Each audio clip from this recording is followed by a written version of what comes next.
यहाँ मनोज जी आपने देखा होगा, जैसे हम लोग पहले जिज्ञासा थी जानने की कि वो बग्घी में आएंगे या कार में आएंगे, तो मुझे लगता है कि मौसम का मिजाज देखते हुए वो कार में पधारे हैं राष्ट्रपति महोदय। बिल्कुल।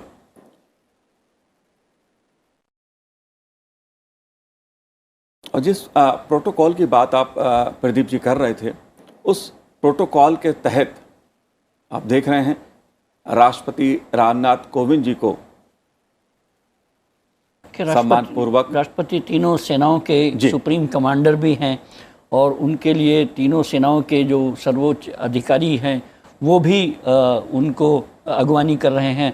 और ये भी एक इस देश का प्रोटोकॉल है कि देश की सिर्फ जनता ही नहीं, सैन्य बल भी सुप्रीम कमांडर के नाते राष्ट्रपति के कमान में हैं और वो भी राष्ट्रपति को उतना ही सलामी देते हैं, उसी तरह से विदाई देते हैं। साथ साथ राष्ट्रपति जो पूरी राष्ट्र की शक्ति है उसके प्रतीक हैं जी, तो वो अगवानी कर रहे हैं पूरी उसके, जिस हम लोग संसदीय भाषा में प्रोसेशन बोलते हैं इसको, तो सेरेमोनियल प्रोसेशन जो है उसमें सबसे आगे राष्ट्रपति हैं। वो देश के गौरव के, संप्रभुता के बिल्कुल प्रतीक हैं जी।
सभा में मौजूद सभी गणमान्य एवं विशिष्ट जनों को सादर नमस्कार।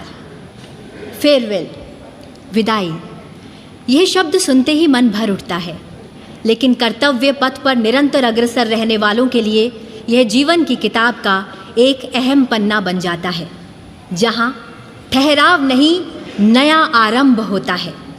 आज ऐसे ही एक सुनहरे पन्ने को संसद की इस किताब में स्वर्ण अक्षरों से अंकित करने और यादों को संजोकर यहाँ से कदम आगे बढ़ाने के लिए हम सभी संसद के ऐतिहासिक केंद्रीय कक्ष में एकत्रित हुए हैं। आप सभी का स्वागत, अभिनंदन। अब मैं भारत के माननीय उपराष्ट्रपति जी एवं राज्यसभा के सभापति श्री एम वेंकैया नायडू जी से अनुरोध करती हूँ कि वे माननीय राष्ट्रपति जी का स्वागत करें।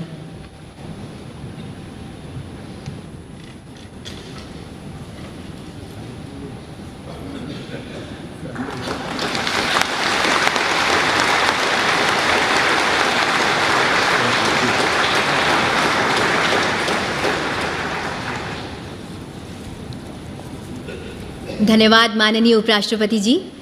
अब मैं अनुरोध करती हूँ माननीय लोकसभा अध्यक्ष श्री ओम बिरला जी से कि वे माननीय राष्ट्रपति जी का अभिनंदन करें।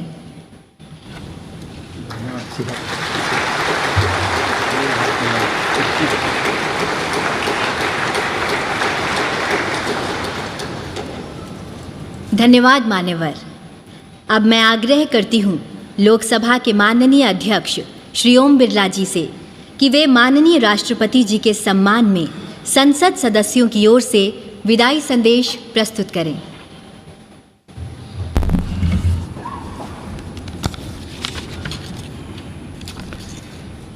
माननीय राष्ट्रपति जी, माननीय उपराष्ट्रपति जी, माननीय प्रधानमंत्री जी, माननीय मंत्रीगण, संसद के दोनों सदनों के माननीय सदस्यगण, अतिथिगण, माननीय राष्ट्रपति जी के प्रति हम सबके भावों की अभिव्यक्ति करने वाला एक सम्मान पत्र मैं अब आपके समक्ष पढ़ना चाहता हूँ।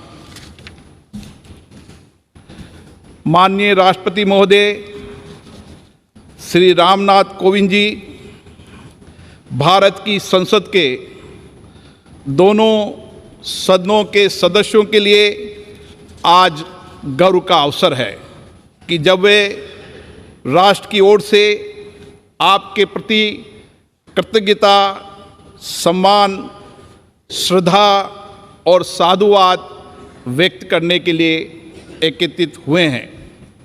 भारत गणराज्य के राष्ट्रपति के रूप में 5 वर्ष के कार्यकाल के दौरान आपने इस सर्वोच्च पद की गरिमा और शालीनता को नव उत्कर्ष प्रदान किया है। इसके लिए हम सब हृदय से आपका आभार प्रकट करते हैं।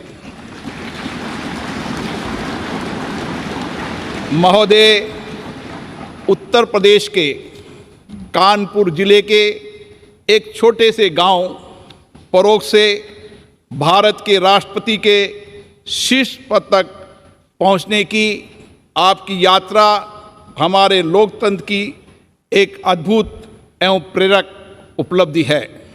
सुदीर्घ सार्वजनिक जीवन में राष्ट्रहित तथा जनसामान्य के कल्याण को लक्षित करके लिए किए गए कार्यों से आपने ये सिद्ध किया है कि आप एक बहुआयामी संवेदनशील जनसेवक हैं। वर्ष 1971 में दिल्ली बार काउंसिल के एक अधिवक्ता के रूप में अपने करियर की शुरुआत करने के बाद आपने दिल्ली उच्च न्यायालय और भारत के उच्चतम न्यायालय में अपनी सेवाएं प्रदान करते हुए निर्धन और वंचित लोगों की पूरी समर्पण के साथ मदद की है। उसके उपरांत राज्यसभा के सदस्य के रूप में अपने 2 कार्यकालों के दौरान आपने संसदीय समिति के सदस्य के रूप में तथा राज्यसभा की आवास समिति के सभापति के पद पर रहते हुए देश को अपना महत्वपूर्ण योगदान दिया है। महोदय, आपका दृढ़ विश्वास है कि शिक्षा सशक्तिकरण का सर्वश्रेष्ठ साधन है। इसी भावना से संसद सदस्य के रूप में आपने ग्रामीण क्षेत्र में शिक्षा के प्रसार के साथ साथ उच्च शिक्षा के क्षेत्र में बुनियादी सुविधाएं उपलब्ध कराने और उनकी गुणवत्ता बढ़ाने पर बल दिया है। आपने राष्ट्र निर्माण में महिलाओं की अधिक से अधिक भागीदारी और समाज के वंचित वर्गों, विशेष रूप से दिव्यांगों और अनाश्रितों के लिए अधिक अवसरों के सृजन के लिए आपने निरंतर प्रयास किए हैं। जनहित के महत्वपूर्ण मुद्दों के लिए आपकी अटूट प्रतिबद्धता लोक सेवा के प्रति आपके समर्पण का प्रमाण है। महोदय, वर्ष 2015 में बिहार के महामहिम राज्यपाल के पद पर आसीन होने के बाद आपने संवैधानिक मूल्यों को संरक्षित रखते हुए शांतिपूर्ण तरीकों से और संवाद के माध्यम से अनेक मुद्दों का समाधान किया, जिसके लिए एक स्वर से आपकी सराहना की गई। कुलाधिपति के रूप में अपने राज्य के विश्वविद्यालयों के क्रियाकलापों के सुधार के लिए निरंतर प्रयास किए गए। इसके अतिरिक्त आपने कुलपतियों की नियुक्ति में पारदर्शिता लाने एवं विश्वविद्यालयों के बेहतर विनियमन के लिए एक न्यायिक आयोग का भी गठन किया। महोदय, जब आपको वर्ष 2017 में भारत गणराज्य के 14वें राष्ट्रपति के रूप में भारत के राष्ट्राध्यक्ष का दायित्व मिला, तो आपने अपने पद की अपेक्षाओं एवं चुनौतियों को गरिमा एवं विनम्रता से स्वीकारते हुए पदभार को ग्रहण किया। आपके विनम्र स्वभाव तथा कार्यशैली ने हम सभी सांसदों के मन में एक विशिष्ट स्थान बनाया है। संसद में दिए गए आपके अभिभाषण, आपकी दूरदर्शिता देश के समक्ष उपस्थित राजनीतिक एवं सामाजिक विषयों की गहरी समझ एवं उनके समाधान हेतु आपकी स्पष्ट सोच को प्रदर्शित करते हैं। आपके अभिभाषण ने सभी दलों के लोगों को समान रूप से प्रेरित किया है और उनके दायित्वों के प्रति भी जागृत किया है। यही कारण है कि आपको सभी दलों के नेताओं का पूर्ण सहयोग मिला है तथा हम सब आपको संवैधानिक मूल्यों एवं आदर्शों के संरक्षक के रूप में देखते हैं। हमें स्मरण है कि पद ग्रहण करने के बाद जब आप पहली बार अपनी जन्मस्थली गए थे, तब आपने भाव विभोर होकर वहाँ की धरती को नमन किया था तथा कानपुर की अपने शिक्षण संस्थान में आपने मंच से नीचे उतरकर शिक्षकों का चरण स्पर्श किया था। आपकी इन्हीं विशेषताओं ने नागरिकों का दिल जीता है और वे आपके साथ विशेष जुड़ाव महसूस करते हैं। महोदय, राष्ट्रपति के रूप में आपके कार्यकाल को अनेक मधुर और स्मरणीय पलों के कारण सदैव याद रखा जाएगा। स्वतंत्रता दिवस पर राष्ट्रपति भवन में आयोजित उस एट होम रिसेप्शन को आज भी याद किया जाता है, जिसमें आपने असंख्य लोगों का जीवन बचाने वाले कोरोना योद्धाओं को सम्मानित करने के लिए उन्हें मुख्य अतिथि के रूप में आमंत्रित किया था। भारतीय सेना के सुप्रीम कमांडर के रूप में मई 2018 में सियाचिन में सबसे ऊंचाई पर स्थित युद्ध क्षेत्र कुमार पोस्ट में तैनात सैनिकों से आपकी ऐतिहासिक मुलाकात, पीएम केयर्स निधि में 1 माह के वेतन का दान करने का आपका अनुकरणीय योगदान, कोविड-19 के विरुद्ध संघर्ष के दौरान अधिक धनराशि उपलब्ध कराने के लिए मितव्ययिता के उपायों के साथ 1 वर्ष के लिए अपने वेतन के 30% भाग का परित्याग करना, ऐसे कई उदाहरण हैं जो देश की सामूहिक चेतना में स्थायी रूप से अंकित रहेंगे। भारतीय संविधान के सिद्धांतों का अक्षरशः पालन, राजनीति निष्पक्षता के लिए आपकी प्रतिबद्धता और राष्ट्रपति भवन को आम नागरिकों के लिए सुलभ बनाने जैसे आपके अनुकरणीय कार्य आने वाली पीढ़ियों को सदैव प्रेरित करते रहेंगे। महोदय, आज जब राष्ट्र अपनी स्वतंत्रता के 75वें वर्ष में है, हमारा सौभाग्य है कि हम आपके दूरदर्शी एवं अनुभवी मार्गदर्शन में अमृतकाल में प्रवेश कर रहे हैं। आप राष्ट्रपिता महात्मा गांधी, बाबा साहेब अम्बेडकर, श्यामा प्रसाद मुखर्जी व पंडित दीनदयाल उपाध्याय जैसे महान नेताओं से प्रेरित रहें। आपकी सरलता, विनम्रता तथा परहित को स्वहित से अधिक महत्व देने के स्वभाव से ये स्पष्ट है कि आपने इन महापुरुषों के विचारों और शिक्षाओं को अपने जीवन में अनुसरण किया है। हमें पूर्ण विश्वास है आपके विचार तथा आपका व्यक्तित्व वर्तमान के साथ भावी पीढ़ी के लिए भी प्रेरणा स्रोत बने रहेंगे। हम आपके स्वस्थ जीवन और दीर्घायु होने की कामना करते हैं। जय हिंद।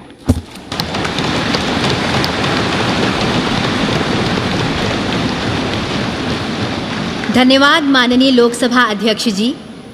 अब मैं आपसे अनुरोध करती हूं कि आप माननीय राष्ट्रपति जी को विदाई संदेश भेंट करें।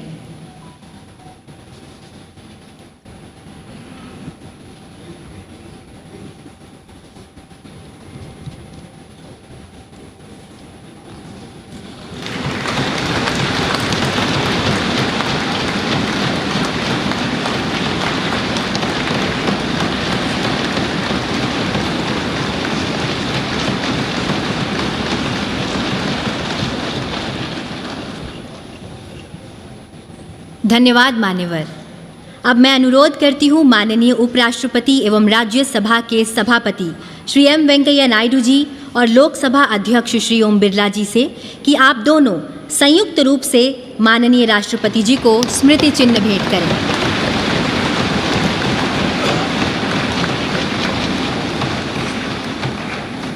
अब आप दोनों से अनुरोध है कि आप माननीय राष्ट्रपति जी को हस्ताक्षर पुस्तिका भेंट करें।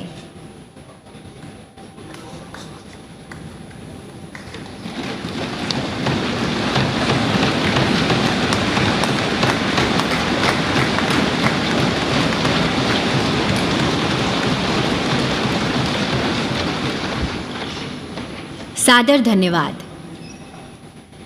अब मैं विनम्र निवेदन करती हूँ माननीय राष्ट्रपति जी से कि वे विशिष्ट जनों की सभा को संबोधित करें और हम सभी का मार्ग प्रशस्त करें।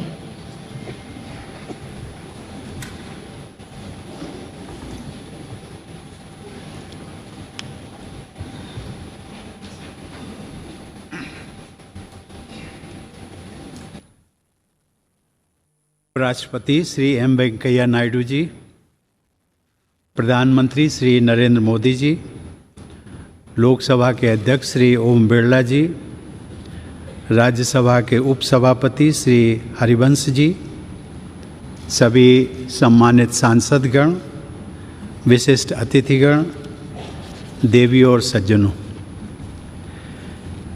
आज आप सबसे जब मैं विदा ले रहा हूँ तो मेरे हृदय में अनेक पुरानी स्मृतियाँ उमड़ रही हैं।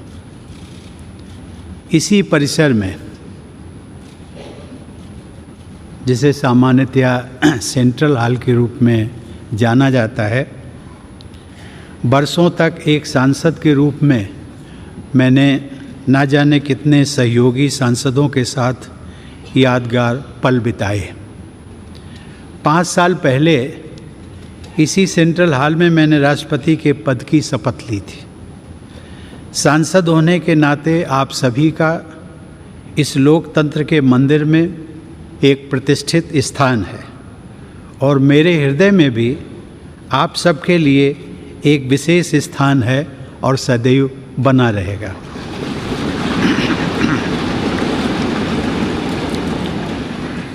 आप सबके लिए ये विशेष गौरव की बात है कि आप सब भारत की जनता के निर्वाचित प्रतिनिधि हैं। भारत की जनता ने आप सब के माध्यम से मुझे राष्ट्रपति के रूप में चुनकर देश की सेवा करने का अवसर प्रदान किया। इसके लिए मैं देशवासियों का सदैव आभारी रहूँगा। सर्वशक्तिमान ईश्वर की कृपा से जिस दायित्व को निभाने का अवसर मुझे प्राप्त हुआ, उसका निर्वहन आप सभी के सहयोग के बिना संभव नहीं था। इसके लिए मैं आप सबका भी आभार व्यक्त करता हूँ। अपने कार्यकाल के दौरान मैंने अपनी पूरी क्षमता से अपने कर्तव्यों का निर्वहन करने का प्रयास किया है। आप सबने मेरे प्रति जिस अटूट विश्वास का परिचय दिया, उसके बल पर मैं अपने कर्तव्यों को भली भांति निभा सका। मेरे सभी पूर्ववर्ती राष्ट्रपति मेरे लिए प्रेरणा का स्रोत रहे हैं। माननीय सदस्यगण, राष्ट्रपति और सांसदगण उसी विकास पथ के सहयात्री हैं जो हमारे देश को प्रगति की उच्चतर उपलब्धियों की ओर ले जा रहा है। इस पथ को प्रशस्त करने वाली महान विभूतियों ने हमारे संविधान की रचना करके हमारी लोकतांत्रिक व्यवस्था की नींव रखी। यद्यपि संविधान सभा के सदस्यों को ही हमारे संविधान की रचना का श्रेय जाता है, लेकिन वह ऐतिहासिक कार्य उन्होंने भारत के लोगों के प्रतिनिधि के रूप में किया था। इसीलिए हमारा संविधान हम भारत के लोगों द्वारा अंगीकृत, अधिनियमित और आत्मार्पित किया गया। भारत के लोग ही अपने प्रतिनिधियों अर्थात आप सभी माननीय सांसदों के माध्यम से अपने गणतंत्र की यात्रा का मार्गदर्शन करते हैं। इसीलिए संसद को लोगों के तंत्र यानी लोकतंत्र का मंदिर भी कहा जाता है। देवी और सज्जनों, हमारे संविधान के अनुच्छेद 79 के अनुसार संघ के लिए एक संसद होती है जो राष्ट्रपति और दोनों सदनों से मिलकर बनती है। इस संवैधानिक प्रावधान के अनुरूप अपनी भावना का समावेश करते हुए मैं राष्ट्रपति को संसदीय परिवार के अभिन्न अंग के रूप में देखता हूँ। जैसा कि किसी भी परिवार में होता है, संसद में भी कभी कभी मतभेद होते रहते हैं। आगे का रास्ता कैसे तय करना है, इस विषय पर विभिन्न दलों के विचार अलग अलग हो सकते हैं, लेकिन हम सब संसद रूपी परिवार के सदस्य हैं जिनकी सर्वोच्च प्राथमिकता है राष्ट्र रूपी विशाल संयुक्त परिवार के हित में निरंतर कार्य करते रहना। राजनीतिक प्रक्रियाएं राजनीतिक दलों के अपने तंत्रों के माध्यम से संचालित होती हैं, लेकिन पार्टियों को दलगत राजनीति से ऊपर उठना चाहिए और राष्ट्र सर्वोपरि की भावना से यह विचार करना चाहिए कि देशवासियों के विकास और कल्याण के लिए कौन कौन से कार्य आवश्यक हैं।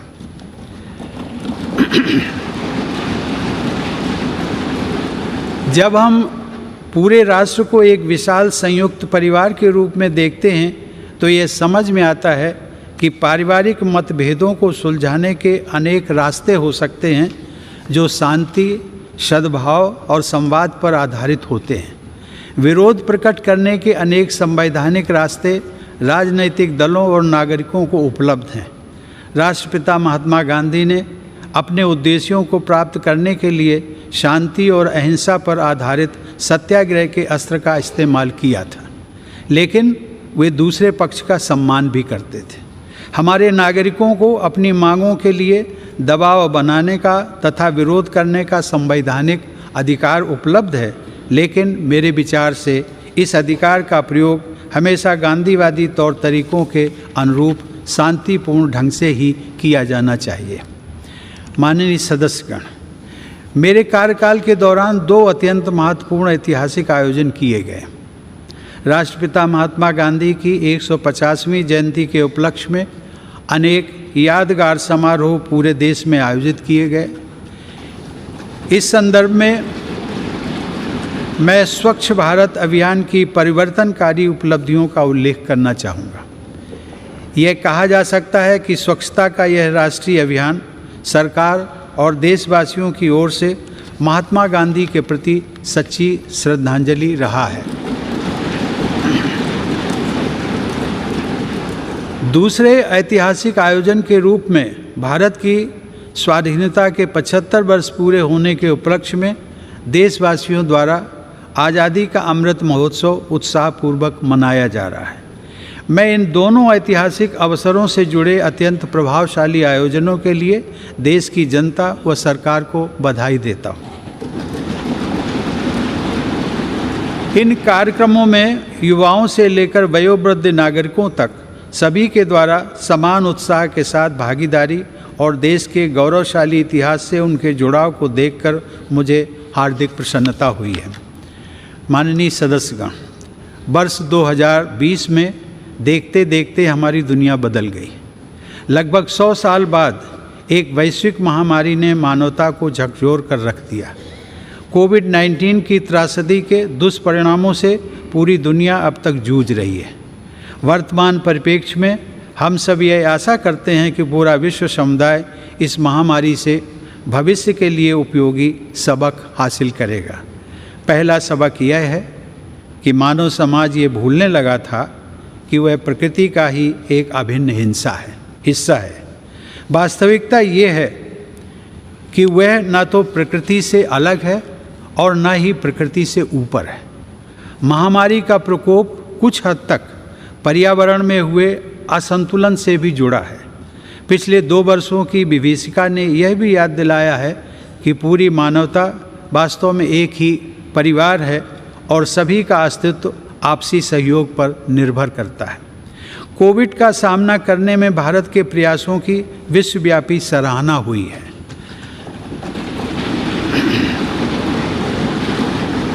सबके प्रयास से हमने केवल 18 महीने में ही 200 करोड़ वैक्सीन लगाने का लक्ष्य प्राप्त किया है। कोरोना काल में हमने 80 करोड़ लोगों को मुफ्त राशन भी पहुंचाया। यदि हम अपनी नीतियों के निर्धारण में इस वैश्विक महामारी से प्राप्त शिक्षाओं को अपनाते हैं तो मुझे लगता है कि भविष्य में किसी गंभीर आपदा के आने पर उसका सामना हम अधिक दक्षता और आत्मविश्वास के साथ कर सकेंगे। जलवायु परिवर्तन अब वाद विवाद का विषय नहीं रह गया है, बल्कि इसके परिणाम हमारे जीवन को सीधे सीधे प्रभावित करने लगे हैं। प्रकृति के प्रति सम्मान का भाव तथा मानवता की साझा नियति में विश्वास पर्यावरण की रक्षा करने में हमारी मदद कर सकता है। इस संदर्भ में ग्लोबल क्लाइमेट एक्शन में भारत की अग्रणी भूमिका तथा ऊर्जा के वैकल्पिक स्रोतों को बढ़ावा देने की पहल विशेष रूप से सराहनीय है।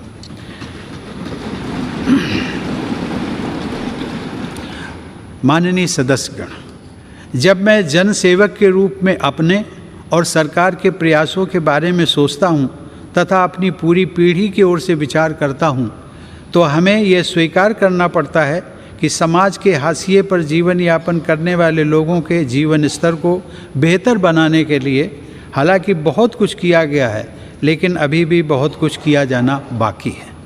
हमारा देश धीरे धीरे ही सही लेकिन सधे हुए कदमों से डॉक्टर अंबेडकर के सपनों को साकार करने की दिशा में आगे बढ़ रहा है। मैं मिट्टी से बने एक कच्चे घर में पला बढ़ा हूँ, लेकिन अब ऐसे बच्चों की संख्या बहुत कम हो गई है जिन्हें आज भी उन कच्चे घरों में रहना पड़ता है जिनमें छत से पानी टपकता हो। आज बड़ी तादाद में हमारे गरीब भाई बहनों के पास भी पक्के घर हैं। ये बदलाव काफ़ी हद तक सरकार के विशेष प्रयासों से संभव हो सका है। अब हमारी बहुत सी बेटियों और बहनों को पीने का पानी लाने के लिए मीलों पैदल नहीं चलना पड़ता है, क्योंकि हमारा प्रयास है कि हर घर नल से जल पहुँचे। हमने घर घर में टॉयलेट्स भी बनवाए हैं जो एक स्वच्छ और स्वस्थ भारत के निर्माण की नींव डाल रहे हैं। सूर्यास्त के बाद लालटेन या दिया जलाने की यादें भी पुरानी हो रही हैं, क्योंकि लगभग सभी गांव तक बिजली का उजाला पहुंच गया है। जैसे जैसे हमारे देशवासियों की बुनियादी ज़रूरतें पूरी हो रही हैं, उनकी आकांक्षाओं में भी बदलाव आ रहा है। इस बदलाव का बड़ा रोचक एहसास पिछले महीने ही मैंने अपनी वृंदावन यात्रा के दौरान देखा, जब वहाँ एक वृद्धा आश्रम में रहने वाली एक महिला ने मुझसे हेलीकॉप्टर की सवारी कराने का अनुरोध किया। आज सामान्य देशवासियों के सपनों को उड़ान मिल रही है। यह बदलाव भेदभाव रहित सुशासन द्वारा ही संभव हो सका है। सामान्य जन के जीवन को बेहतर बनाने वाली ये समावेशी प्रगति बाबा साहब आम्बेडकर की परिकल्पना के सर्वथा अनुरूप है। महिलाओं में सशक्तिकरण की भावना को निरंतर मजबूत होते देखकर मुझे विशेष संतोष का अनुभव होता है। यह सशक्तिकरण युवा पीढ़ी की हमारी बेटियों को और आगे बढ़ा रहा है। मैंने जितने दीक्षांत समारोहों में भाग लिया है, उनमें से अधिकांश संस्थानों में मैंने देखा है कि बेटियों का प्रदर्शन लड़कों से बेहतर रहा है। मुझे विश्वास है कि राष्ट्रीय शिक्षा नीति 2020 इस बदलाव को और तेज़ी से आगे बढ़ाएगी। मेरा मानना है कि आने वाले वर्षों में महिला सशक्तिकरण से हमारा समाज और अधिक मजबूत होगा। स्त्री पुरुष के बीच समानता के इस अभियान का प्रभाव अन्य क्षेत्रों में हो रही प्रगति में भी परिलक्षित होता है। माननीय सदस्यगण, अपनी बात समाप्त करने से पहले मैं राष्ट्रपति पद के लिए नवनिर्वाचित श्रीमती द्रौपदी मुर्मू को हार्दिक बधाई और शुभकामनाएं देता हूँ।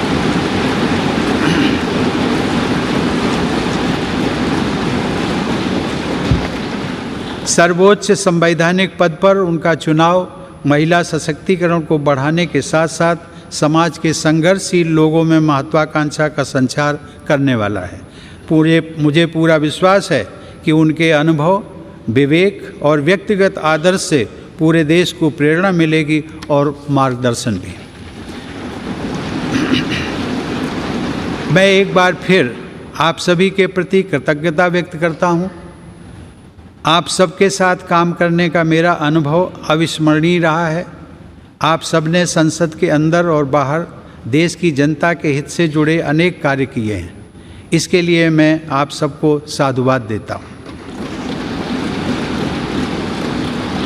अपने कार्यकाल के दौरान मैंने आप सबके साथ विभिन्न आयोजनों में विचारों का आदान प्रदान किया है। मैं समय समय पर सांसदों के तथा अन्य क्षेत्रों में कार्यरत लोगों के अनेक प्रतिनिधि मंडलों से भी मुलाकात करता रहा हूँ। राष्ट्रपति के पद को आप सब ने जिस प्रकार निरंतर सम्मान दिया है, उसकी मैं सराहना करता हूँ। इस दौरान मुझे प्रधानमंत्री श्री नरेंद्र मोदी जी व उनके मंत्रिमंडल के सदस्यों के साथ काम करने का भी अवसर मिला है। उन सब ने मुझे जो विशेष सम्मान दिया है, उसके लिए मैं उन सभी को धन्यवाद देता हूँ। मैं उपराष्ट्रपति जी श्री एम वेंकैया नायडू को उनके सतत सहयोग के लिए धन्यवाद देता हूँ। वेंकैया जी ने राज्यसभा के सभापति के रूप में और ओम बिरला जी ने लोकसभा के अध्यक्ष के रूप में जिस तरह संसद के कार्यकलापों को संचालित किया है तथा देश की महान संसदीय परंपराओं को आगे बढ़ाया है, उसके लिए आप दोनों बधाई और सराहना के पात्र हैं। मुझे राज्यों के राज्यपालों व मुख्यमंत्रियों तथा केंद्र शासित प्रदेशों के उपराज्यपालों व प्रशासकों से भी पूरा सहयोग मिलता रहा है। उन सबके प्रति भी मैं आभार व्यक्त करता हूँ।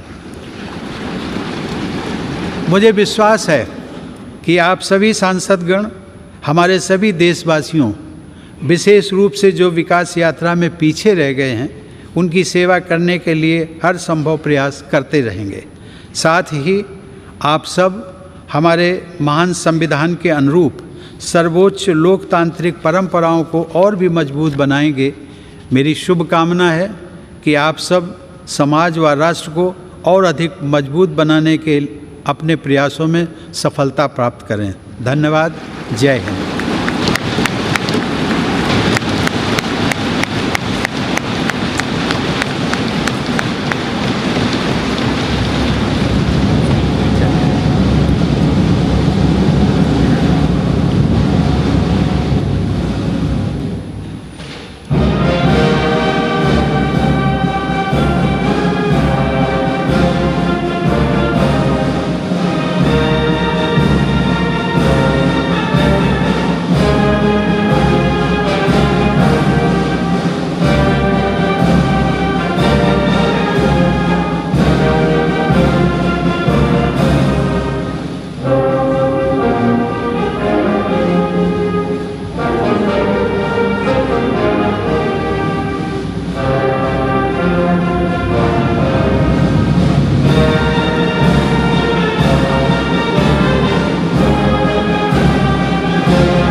कि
कृपया कोर्टयार्ड 9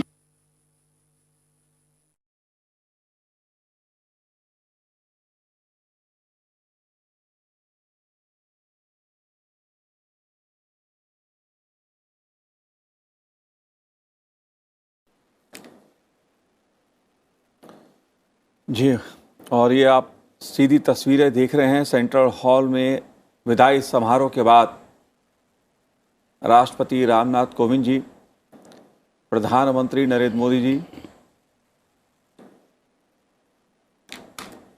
गर्मामय एक कार्यक्रम का आयोजन संसद के दोनों सदनों के सदस्यों की मौजूदगी में उपराष्ट्रपति, राज्यसभा के सभापति एम वेंकैया नायडू जी, लोकसभा अध्यक्ष ओम बिरला जी, एक गर्ममय कार्यक्रम। मुकेश जी। दरअसल राष्ट्रपति के भाषण को सुनकर ऐसा एहसास हुआ कि ये मिट्टी के कच्चे घरों में रहने वाला, जिसकी छतें मानसून में टपकती होंगी जी, और जो लालटेन की रोशनी में पला बढ़ा एक व्यक्ति, उसकी पीड़ा को समझने वाला और जीने वाला उसको, वो व्यक्ति का भाषण था ये। और उससे एक एहसास ये हुआ कि, और ये हम मनोज जी आप भी खुद उसी ग्रामीण पृष्ठभूमि से हैं, हम भी उसी से हैं, प्रदीप जी भी वहीं से आए हैं, हम सब ने वो मिट्टी की छत, वो टपकते मकान, वो लालटेन, वो सब कुछ देखा है जो जिसका जिक्र राष्ट्रपति ने किया। और उस बदलते भारत की तस्वीर भी पेश की कि किस तरह से ये सब देखिए, विदाई समारोह में विदाई लेते हुए राष्ट्रपति रामनाथ कोविंद जी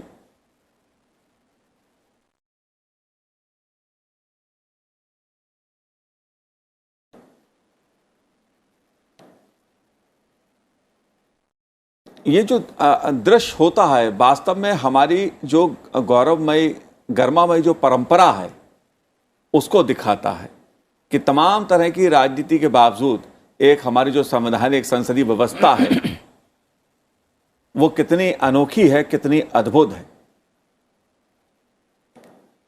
ये हर भारतवासी को गौरव का एहसास कराती है। हमारे लोकतांत्रिक गौरवमयी जो संसदीय व्यवस्था है उसका मान बढ़ाती है।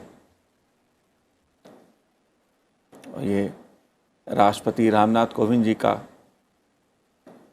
काफिला विदाई समारोह के बाद वापस राष्ट्रपति भवन की ओर लौटता हुआ